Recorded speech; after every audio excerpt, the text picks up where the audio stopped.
although you've told the story multiple times, what is the genesis of your circumstance that eventually became the girl who wore freedom?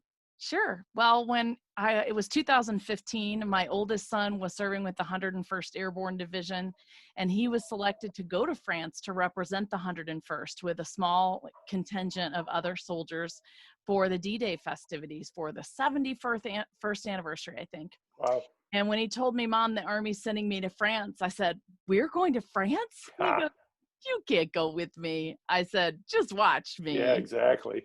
I wasn't going to miss that. I didn't know what he was going to do, and he didn't either. I assumed maybe he would be reenacting the event or something like that. His Mhm. unit was one of the very important ones on D-Day, the Ah, one paratrooped in before the beach landings. And so he was going to be a part of all the ceremonies that recognized the 101st.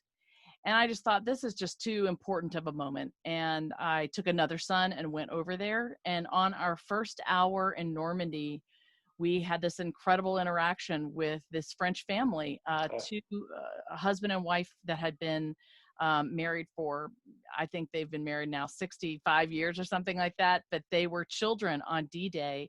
They both had their own experiences of what happened during the occupation and the liberation, and they were still alive to tell their stories. And I asked them right away, what do you remember? And I filmed it on my little iPhone.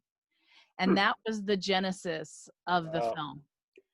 The French have an instinctive appreciation for D-Day events and honorariums, most likely because they were an occupied country and the Allies liberated them, thus a direct connection.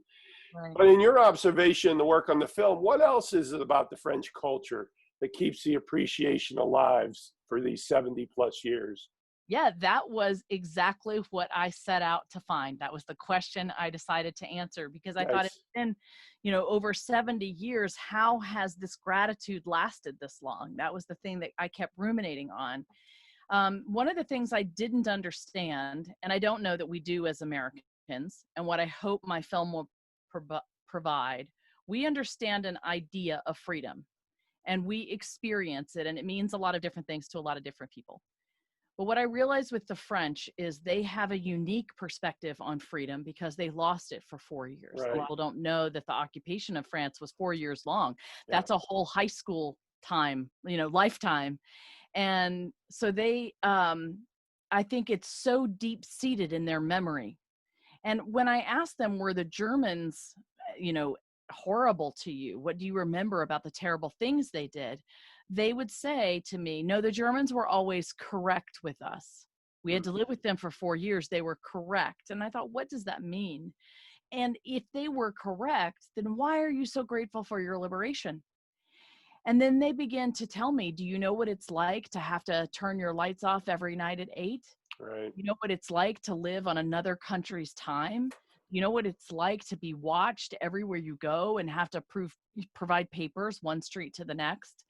And as I started seeing things through their eyes, horrible things the German SS may have done were not present for the most part in Normandy. But this constant presence, this ever watching, this fear of, oh my gosh, what will happen if I get caught, was constantly there.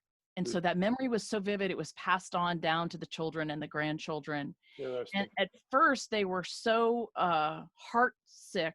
They lost 20,000 people in the Battle of Normandy, the French did. And they were overcome with grief at first. Mhm. But as they began to realize all the young men that gave their lives so they could have freedom, that grief turned to gratitude. That gratitude turned into a relationship with the veterans that began to return. And then that just spread. It was like this love fest that, goes on and on. Your son is military, and you have a military sense of patriotism through that filter. As opposed to the soldier liberators depicted in your film, what does the soldier of today need to understand about their service that is different from the soldier of World War II? Well, I think my son said it best. I interviewed him near the end, and he said, I have a different understanding of American intervention now after my time being in Normandy. And he says that because he was in Afghanistan, not so much as an occupying force, but there to teach the Afghan soldiers how to care and fight for themselves. And he felt like it was such a wasted mission. He felt like it was a waste of American dollars and it was a waste of their time. And why are we here? The society isn't going to change. And I think he also just saw some terrible things that he Sure. could not prevent because he had to just be watching. And so he felt very purposeless there. But after he went to Normandy and he saw that the difference that was made in French lives, yes, they liberated Normandy, but the American GIs that came over with all of their American spirit and their enthusiasm and their music, those individuals changed the lives of people one by one. Right. And so I think my son began to understand that we don't just come in to liberate a country, we touch it and change it by every act of generosity, by every smile. And he tells other soldiers that he fights with now or serves with the importance of understanding that. We have a giant responsibility whenever we go to another country, because when people interact with us, that's their impression of America. And in that sense, your film's thesis also looks at the lack of interest of Americans, especially as those who fought the war are dying out. Again, in your observation, why do you think Americans have less of a stake in this history than the French, besides the occupying element of it? I mean, that's a given. Yeah, I mean, my husband, I think, put it so well at one point when we were talking about this. He said, the Battle of Normandy was over there for us. Right. It was over there. Right. But for them, it was on their land. It affected their homes. It affected their businesses. It Right. affected everything. And we've never had that experience. Right. And that's why I think this movie is so important. We can see through a window, through the eyes of these French people that experience that kind of loss of freedom. This has been a long project for you, and with the usual stops and starts of funding, formulating, producing, coming to a final form. What did you feel was the turning point for the project in this journey that led to the award-winning form, basically the final product? Yeah, that's such a great question. And I have to say there were two. The first one was we did an original draft of the script. We, wrote it out and we laid it out in the assembly edit. And I watched the first act and I was like, this is horrible. This is horrible. Sorry. It was so bad. And I remember going into my bathroom and sitting down in there and just putting my hands on my head in my hands, crying. And my husband came in and he's like, what is wrong? I go, it's terrible. It's horrible. And I don't know what to do. And this was mid-February. And my editor is in Tennessee. Yeah, this is in mid-February of 2019. And we were supposed 2019. Okay. We were supposed to debut the rough cut in Normandy for the 75th anniversary of D-Day. And this is the end of February. And we were supposed to be there at the end of May. Right. So I was like, oh my gosh, what am I going to do? And he said, well, what do you need to do? My editor was in Tennessee, Bill Ebels. And so my husband sent me down there. We thought it was going to be a week. And it wasn't. And we sat there and spent the first week trying to figure out, oh my gosh, what do we do?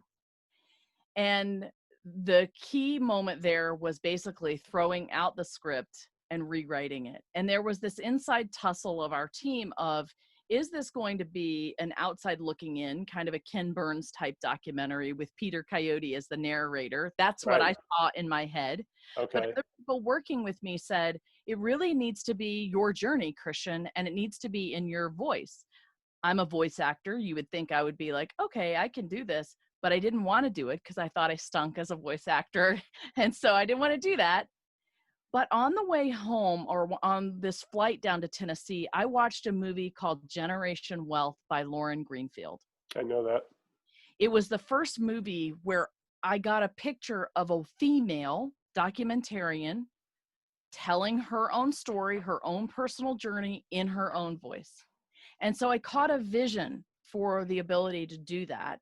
And based on that, I went down and with Bill's help, we began crafting this new story. And I ended up being in Tennessee for 6 weeks. And we came out with a rough cut that we debuted in Normandy for the 75th anniversary. This is Patrick McDonald for HollywoodChicago.com. Copyright 2020.